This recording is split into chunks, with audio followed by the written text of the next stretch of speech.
Lecture number 25th lecture में problem set 2.6 में fourth problem हम देखेंगे। प्रॉब्लम पहले अच्छी तरह से समझ लेंगे। प्रॉब्लम पहले रीड करते हैं। प्रॉब्लम है क्या, देखो, Vivek is older than Kishore. Older है, विवेक जो है, विवेक ओल्डर देन किशोर। ये तो हाइट के हिसाब से नहीं, एज बोल रहा हूं मैं, एज के हिसाब से। विवेक की एज किशोर की एज से ज्यादा होनी चाहिए। विवेक इज ओल्डर देन किशोर, यानी विवेक किशोर से बड़ा है बाय 5 इयर्स। कितने ईयर्स से बड़ा है वो? 5 साल से बड़ा है। यानी किशोर का एज अगर 10 ईयर होगा तो विवेक का 10 + 5 यानी 15 ईयर हो जाएगा। किशोर की एज अगर 18 ईयर होगी तो विवेक की एज उससे 5 ईयर ज्यादा होनी चाहिए, 5 साल, यानी 18 + 5 23 ईयर्स होनी चाहिए। मगर आपको किशोर की एज मालूम नहीं, इसलिए आप सपोज करेंगे किशोर की एज x ईयर्स है, तो आपको विवेक की एज भी मालूम हो जाएगी। विवेक की एज कितनी होनी चाहिए? x + 5 years. जो आपको बताना चाहता है प्रॉब्लम, वो आपको समझ लेना होगा। तो यहां पे क्या बता रहा है प्रॉब्लम में, क्या आपको जानकारी दी जा रही है? Vivek is older than Kishore by 5 years. आपको ये बात अच्छे से समझ लेनी है। किशोर से विवेक की एज ज्यादा है, और कितने साल से ज्यादा है? तो 5 साल ज्यादा है।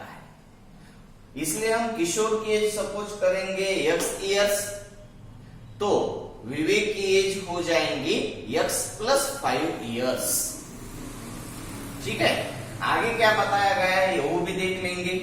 The sum of the reciprocals of their ages is 1/6।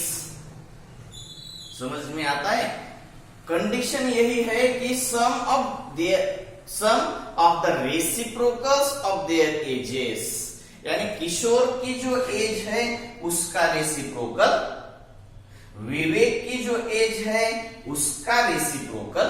किशोर की एज का सपोज किया है हमने x, और विवेक की x + 5 हो गई है।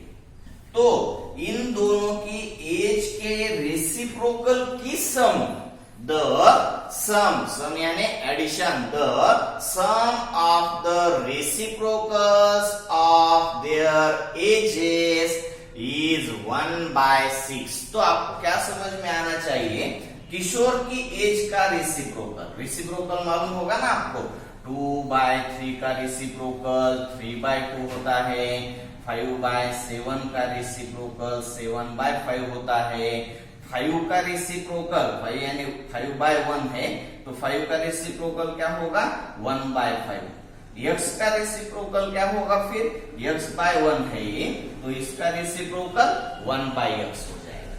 तो किशोर की एज का रेसिप्रोकल और विवेक की एज का रेसिप्रोकल, एक रेसिप्रोकल्स की सम कितनी दी गई है आपको? 1/6। इस तरीके से आपको इक्वेशन मिल जाएगा, और इक्वेशन को हम क्वाड्रेटिक में कन्वर्ट कर सकते हैं। तो आगे देखेंगे सॉल्यूशन की तरफ जाके। आपको एक बात मालूम हो गई होगी, किशोर की एज का रेसिप्रोकल क्या है? 1/x, और विवेक की एज का रेसिप्रोकल क्या हो जाएगा? 1/x + 5। समझ में आता है? तो सॉल्यूशन की तरफ देखते हैं। Let the present age of Kishore, Kishore की आज की एज है x years and the present age of Vivek is equal to x plus 5 years. किशोर की एज x सपोज किया है हमने और आपको विवेक की एज का आज की एज मालूम हो गई x plus 5 years. By condition, condition में क्या बताया गया है?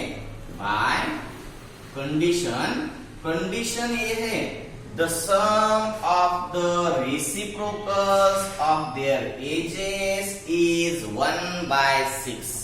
तो किशोर की एज का रेसिप्रोकल 1/x प्लस विवेक की एज का रेसिप्रोकल 1/x प्लस 5 और ये किशोर की एज का रेसिप्रोकल ये विवेक की एज का रेसिप्रोकल, इन दोनों का सम 1/6 है. समझ में आता है ना ये? तो आप क्या करेंगे, इस इक्वेशन को सिंपल करेंगे. तो सिंपल करने के लिए देखिए आप 1/x प्लस 5 क्रॉस मल्टीप्लीकेशन करना होगा. इसको क्रॉस मल्टीप्लाई करने के बाद 1 को मल्टीप्लाई करने के बाद x प्लस 5 ही होगा, प्लस इसको क्रॉस मल्टीप्लाई करने के बाद x होगा, डिवाइडेड बाय इन दोनों का multiplication x of x plus 5 equal to 1/6. x plus 5 plus x plus x 2x plus 5 होगा. 2x plus 5 divided by x ने ब्रैकेट में की टर्म्स को मल्टीप्लाई करेंगे. x into x square, x into plus 5 so 5 plus 5x equal to 1 divided by 6. ये denominator की term opposite में जाके न्यूमरेटर को कन्वर्ट करेंगे. ये डिनोमिनेटर की टर्म अपोजिट में इस न्यूमरेटर को मल्टीप्लीकेशन में कन्वर्ट करेंगे. सो क्या हो जाएगा, 6 into 2 12x plus 6 into 5 13 equal to x square into 1 x square plus 5x into 1 5x. So x square इधर है लेफ्ट में, तो आप सभी टर्म को लेफ्ट में ले जाएंगे. राइट में क्या बाकी रह जाएगा, 0. तो इक्वेशन ऐसे दिख जाएगा आपको, 0 equal to x square as it is x square plus 5x है तो प्लस 5x ही रहेगा. इधर का प्लस 12x अपोजिट में जाके क्या दिख जाएगा आपको, माइनस 12x, और ये प्लस 30 जो है वो भी अपोजिट में जाके माइनस 30 दिखेगा. तो ये इक्वेशन हो जाएगा x square plus 5x minus 12x का कैलकुलेशन डिफरेंट साइन से, इसकी वजह से इसका सब्सट्रैक्शन हो जाएगा.